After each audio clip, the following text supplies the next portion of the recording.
ನೈಋತ್ಯ ರೈಲ್ವೆಯಿಂದ ಕನ್ನಡಿಗರಿಗೆ good news ನೀಡಲಾಗಿದೆ.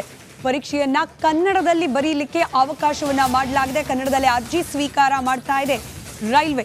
ಇದರಲ್ಲೂ ಲೋಕೋ ಪೈಲಟ್ ಹುದ್ದೆಗೆ ಕನ್ನಡದಲ್ಲಿ ಅರ್ಜಿ ಸ್ವೀಕಾರ ಮಾಡಲಾಗ್ತಾ ಇದೆ. ಈ ಹಿಂದೆ ಕನ್ನಡದಲ್ಲಿ ಪರೀಕ್ಷೆ ಬರೆಯಲಿಕ್ಕೆ ಅವಕಾಶ ಇರಲಿಲ್ಲ.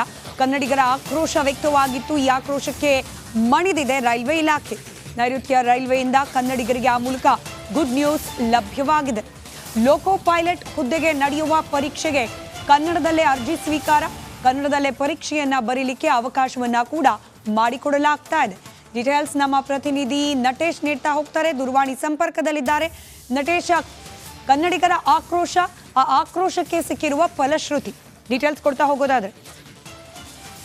ಖಂಡಿತ ಏನು ನೈಋತ್ಯ ರೈಲ್ವೆ ಇಲಾಖೆಯಿಂದ ಇದೊಂದು ಕನ್ನಡಿಗರಿಗೆ ಗುಡ್ ನ್ಯೂಸ್ ಅಂತಾನೆ ಹೇಳ್ಬೋದು. ಏನು ಕಳೆದ ಬಾರಿ ಅಂದ್ರೆ ಲೋಕೋ ಪೈಲಟ್ ಹುದ್ದೆಗೆ ಸಂಬಂಧಪಟ್ಟಂತೆ ಏನು ಪರೀಕ್ಷೆಯನ್ನ ಕರೆದಿದ್ರು, ಆ ಪರೀಕ್ಷೆಗೆ ಏನು ಕನ್ನಡದಲ್ಲಿ ಅವಕಾಶ ಇಲ್ಲ ಸಾಕಷ್ಟು ಚರ್ಚೆಗೂ ಕೂಡ ಗ್ರಾಸ ಆಗಿತ್ತು. ಇದಕ್ಕೆ ಸಂಬಂಧಪಟ್ಟಂತೆ ಕಾನೂನಾತ್ಮಕ ಹೋರಾಟಕ್ಕೂ ಕೂಡ ಏನು ಕನ್ನಡ ಪರ ಹೋರಾಟಗಾರರು ಸೇರಿದಂತೆ ಹಲವು ಹೋರಾಟಗಾರರು ಇದರ ವಿರುದ್ಧ ಹೋರಾಟವನ್ನ ಮಾಡಿದ್ರು, ಪ್ರತಿಭಟನೆಯನ್ನ ಮಾಡಿದ್ರು.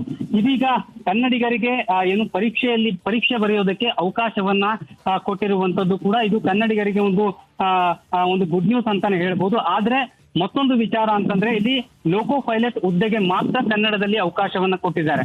ಅಂದ್ರೆ ಉಳಿದ ಹುದ್ದೆಗಳು ಅಂದ್ರೆ ಏನು ನೈಋತ್ಯ ರೈಲ್ವೆ ಇಲಾಖೆಯಲ್ಲಿ ಸಾಕಷ್ಟು ಹುದ್ದೆಗಳಿವೆ. ಆ ಎಲ್ಲಾ ಹುದ್ದೆಗಳಿಗೂ ಕೂಡ ಕನ್ನಡದಲ್ಲಿ ಅವಕಾಶವನ್ನ ಕೊಡಬೇಕು ಅನ್ನುವಂತಹ ಹೋರಾಟ ಇನ್ನೂ ಕೂಡ ನಡೀತಾ ಇದೆ. ಆದ್ರೆ ಲೋಕೋ ಪೈಲಟ್ ಹುದ್ದೆಗೆ ಮಾತ್ರ ಕನ್ನಡದಲ್ಲಿ ಬರೆಯೋದಕ್ಕೆ ಅವಕಾಶವನ್ನ ಮಾಡಿಕೊಟ್ಟಿರ್ತಕ್ಕಂಥದ್ದು. ಹಾಗಾಗಿ ಅಂದ್ರೆ ಕಳೆದ ಬಾರಿ ಏನಂದು ಇಂಗ್ಲಿಷ್ ಹಾಗೂ ಹಿಂದಿಯಲ್ಲಿ ಒಂದು ಪರೀಕ್ಷೆಯನ್ನ ಬರೆಯೋದಕ್ಕೆ ಅವಕಾಶವನ್ನ ಕೊಟ್ರು, ಆದ್ರೆ ಕನ್ನಡದಲ್ಲಿ ಬರೆಯೋದಕ್ಕೆ ಅವಕಾಶವನ್ನ ಕೊಡ್ಲಿಲ್ಲ. ಅದನಂತರದಲ್ಲಿ ಹಲವು ಏನು ಪ್ರತಿಭಟನೆ ಕೂಡ ಆಯ್ತು. ಪ್ರತಿಭಟನೆಯ ನಂತರದಲ್ಲಿ ಪರೀಕ್ಷೆಯನ್ನ ಮುಂದೂಡಲಾಗಿತ್ತು.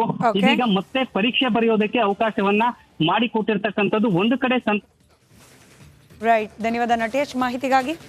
ಅಗ್ರಹಾರ ಜೈಲಿನಲ್ಲಿ 1.5 ತಿಂಗಳಿನಿಂದ ಕಾಲ ಕಳೀತಾ ಇರುವ ದರ್ಶನ್ಗೆ ಮನೆ ಊಟದ ಕನವರಿಕೆ.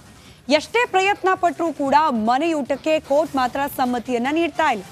ಶತಪ್ರಯತ್ನ ಮಾಡ್ತಾ ಇರುವ ದರ್ಶನ್ಗೆ ಜೈಲಿನ ಅಧಿಕಾರಿಗಳು ಮತ್ತೆ ಶಾಕ್ ನೀಡಿದ್ದಾರೆ. ಈ ಕುರಿತಾದ ಒಂದು ವರದಿ ನಿಮ್ಮ ಮುಂದೆ.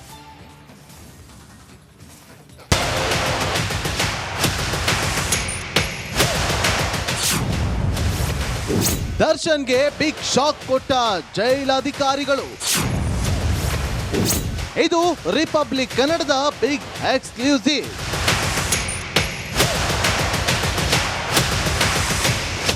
ರೇಣುಕಾಸ್ವಾಮಿ ಕೊಲೆ ಕೇಸಲ್ಲಿ ಪರಪ್ಪನ ಅಗ್ರಹಾರ ಸೇರಿರುವ ದರ್ಶನ್ ಜೈಲೂಟ ತಿಂದು ನಾಲಿಗೆ ಜಡ್ಡು ಹಿಡಿದಿದ್ಯಂತೆ. ಹೇಗಾದ್ರೂ ಮಾಡಿ ಮನೆಯೂಟ ಪಡೆಯಲೇಬೇಕು ಅಂತ ಕಂಬಿ ಹಿಂದೆ ಇದ್ದುಕೊಂಡೆ ಇನ್ನಿಲ್ಲದ ಕಸರತ್ತು ನಡೆಸಿದ್ರು. ಆದ್ರೂ ಇದಕ್ಕೆ ಕೋರ್ಟ್ ಫುಲ್ ಸ್ಟಾಪ್ ಇಟ್ಟಿದೆ.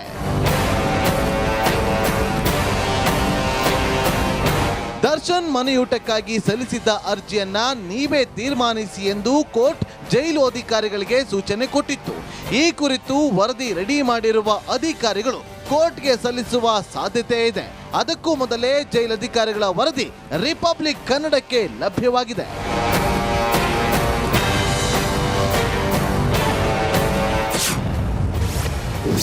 ಮನೆಯೂಟಕ್ಕಿಲ್ಲ ಗ್ರೀನ್ ಸಿಗ್ನಲ್.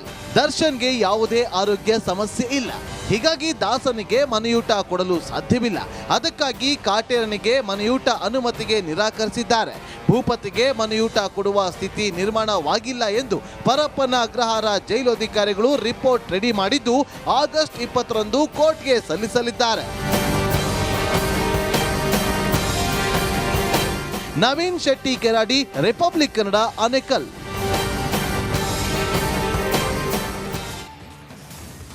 ಪಶ್ಚಿಮ ಬಂಗಾಳದ ಮಾಜಿ ಮುಖ್ಯಮಂತ್ರಿಗಳಾದ ಬುದ್ಧದೇವ ಭಟ್ಟಾಚಾರ್ಯ ಇಹಲೋಕವನ್ನ ತ್ಯಜಿಸಿದ್ದಾರೆ.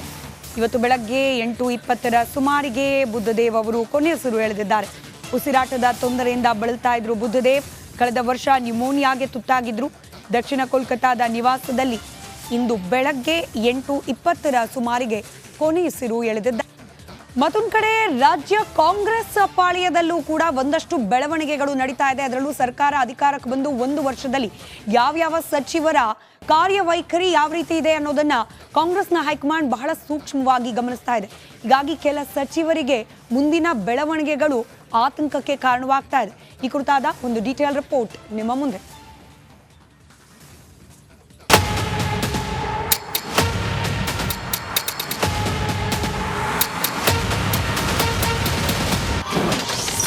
ಸಚಿವರ ಕುರ್ಚಿಗೆ ಕಾದಿದ್ಯಾ ಕಂಟಕ? ಯಾರೇನ್ ಮಾಡ್ತಾರೆ ಎಂದು ಹೈ ಕಣ್ಣು.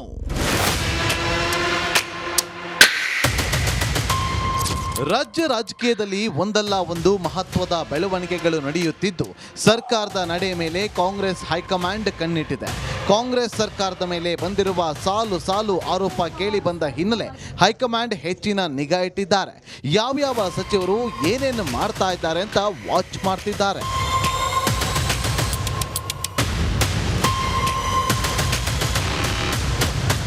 ಹೊಸ ಸಂಪುಟ ರಚನೆ ಮಾಡುವ ನಿಟ್ಟಿನಲ್ಲಿ ವಾಚ್ ಮಾಡ್ತಾ ಇದ್ದು ಯಾವ ಸಚಿವರು ಏನೆಲ್ಲ ಕೆಲಸ ಮಾಡಿದ್ದಾರೆ, ಮಂತ್ರಿಗಿರಿ ಸಿಕ್ಕ ಬಳಿಕ ಮೂಲೆ ಸೇರಿದ್ದಾರಾ ಅಥವಾ ಅಭಿವೃದ್ಧಿ ಕೆಲಸಗಳತ್ತ ಗಮನ ಕೊಟ್ಟಿದ್ದಾರಾ ಅಂತ ಮಾಹಿತಿ ಸಂಗ್ರಹಿಸುತ್ತಿದ್ದಾರೆ.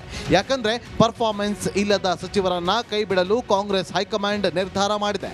ಮೂಡಾ ಕೇಸ್ ಶಾಂತವಾಗ್ತಾ ಇದ್ದಂತೆ ರಾಜ್ಯಕ್ಕೆ ವರಿಷ್ಠರು ಬರಲಿದ್ದು ಖಾತೆ ಬದಲಾವಣೆಗೆ ಚಿಂತನೆ ನಡೆಸಿದ್ದಾರೆ. ಹೀಗಾಗಿ ಹಲವು ಸಚಿವರಿಗೆ ಢವಢವ ಶುರುವಾಗಿದೆ. ಹಾಗಾದ್ರೆ ಯಾವ ಸಚಿವರಿಗೆ ಕಂಟಕ ಕಾದಿದೆ ಅನ್ನೋದನ್ನ ನೋಡೋದಾದ್ರೆ, ಮಧು ಬಂಗಾರಪ್ಪ ಶಾಸಕರಿಗೆ ಗೌರವ ಕೊಡಲ್ಲ, ಕೆಲಸ ಮಾಡಲ್ಲ, ಹೇಳಿದವರಿಗೆ ಲೋಕಸಭಾ ಟಿಕೆಟ್ ಕೊಟ್ಟರು ಗೆಲ್ಲಿಸಲಿಲ್ಲ, ಪಕ್ಷದಲ್ಲಿ ಮಿತ್ರರಿಗಿಂತ ಶತ್ರುಗಳೇ ಹೆಚ್ಚಾಗಿರುವುದು. ಲಕ್ಷ್ಮಿ ಹೆಬ್ಬಾಳ್ಕರ್ ಶಾಸಕರು ಕಾರ್ಯಕರ್ತರ ಕೈಗೆ ಸಿಗೋದೇ ಇಲ್ಲ, ಬೆಳಗಾವಿ ಜಿಲ್ಲಾ ಕಾಂಗ್ರೆಸ್ ಶಾಸಕರ ಅಸಮಾಧಾನ. ಚುನಾವಣೆಯಲ್ಲಿ ಶಾಸಕರನ್ನ ನಾಯಕರನ್ನ ವಿಶ್ವಾಸಕ್ಕೆ ಪಡೆದುಕೊಂಡಿಲ್ಲ, ಚುನಾವಣೆಯಲ್ಲಿ ಭಾರಿ ಮುಖಭಂಗ ಆಗಿರುವುದು.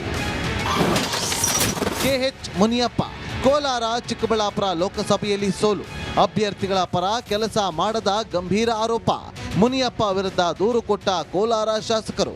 ಮುನಿಯಪ್ಪ ಬದಲು ಮಗಳು ರೂಪಾಗೆ ಸಚಿವ ಸ್ಥಾನ ಕೊಡುವ ಸಾಧ್ಯತೆ.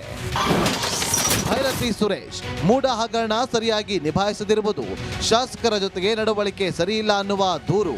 ವಿನಯ್ ಕುಲಕರ್ಣಿ ಜೊತೆಗೆ ಕಿತ್ತಾಡಿರುವ ಸುರೇಶ್, ಇತ್ತೀಚೆಗೆ ಭೈರತಿಯಿಂದ ಅಂತರ ಕಾಯ್ದುಕೊಂಡ ಸಿಎಂ. ಶಿವಾನಂದ ಪಾಟೀಲ್ ಲೋಕಸಭೆ ಚುನಾವಣೆಯಲ್ಲಿ ಮಗಳ ಸೋಲು, ಸ್ಥಳೀಯರನ್ನ ವಿಶ್ವಾಸ ಪಡೆಯದೆ ಕೆಲಸ ಮಾಡಿದ್ರು, ವಿವಾದಾತ್ಮಕ ಹೇಳಿಕೆ ನೀಡಿ ಪಕ್ಷಕ್ಕೆ ಮುಜುಗರ ತಂದಿದ್ರು. ದಿನೇಶ್ ಗುಂಡೂರಾವ್ ಬೆಂಗಳೂರು ಕೇಂದ್ರ ಲೋಕಸಭಾ ಚುನಾವಣೆ ಸೋಲಲು ಕಾರಣ ಬಿಜೆಪಿ ಜೊತೆಗೆ ಅಡ್ಜಸ್ಟ್ಮೆಂಟ್ ಮಾಡಿಕೊಂಡ ಆರೋಪ. ಡಿ ಸುಧಾಕರ್ ಚಿತ್ರದುರ್ಗ ಲೋಕಸಭಾ ಸೋಲಲು ಕಾರಣ ನಿರೀಕ್ಷಿತ ಪ್ರಮಾಣದಲ್ಲಿ ಕೆಲಸ ಮಾಡದಿರುವುದು. ಡಿ ಸುಧಾಕರ್ ಮೇಲೆ ಇದ್ದಾವೆ ಹಲವು ಆರೋಪಗಳು. ಚರಣಬಸಪ್ಪ ದರ್ಶನಾಪುರ್ ನಿರೀಕ್ಷಿತ ಪ್ರಮಾಣದಲ್ಲಿ ಕೆಲಸ ಮಾಡದಿರುವುದು, ಇವರಿಂದ ಪಕ್ಷಕ್ಕೆ ಯಾವುದೇ ಲಾಭವಿಲ್ಲ ಅನ್ನುವ ಅಭಿಪ್ರಾಯ. ಕೆ ವೆಂಕಟೇಶ್ ಮಹತ್ವದ ಖಾತೆ ಕೊಟ್ಟರು